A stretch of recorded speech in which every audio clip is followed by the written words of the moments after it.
What's something you've always thought was normal until you realized other people didn't experience it? 1.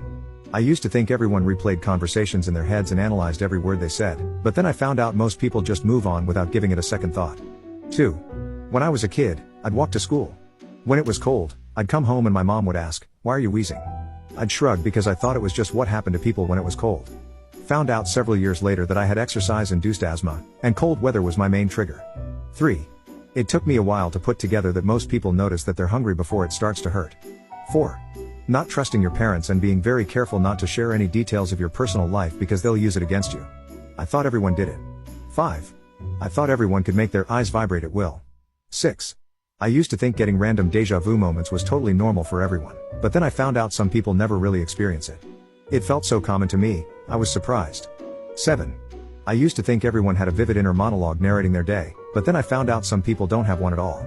It blew my mind when I realized that wasn't common. 8. Apologizing constantly, even for things that aren't my fault. Turns out, not everyone feels the need to say sorry all the time. 9. I thought it was normal for your parents to take half of everything you earn until I was like 25. 10. Constant counting in my head. Turns out that's an OCD symptom. Didn't realize until I was an adult. I count everything. Constantly. 11. Putting on socks before bed. I cannot sleep without them, yet apparently other people find it strange. 12. Ever since I was little I would frequently feel my heart kinda flop around and skip beats. I always thought this was normal until a doctor noticed it during a routine physical exam.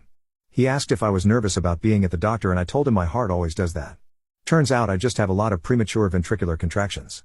My cardiologist told me they're very common but most people don't actually feel them all the time.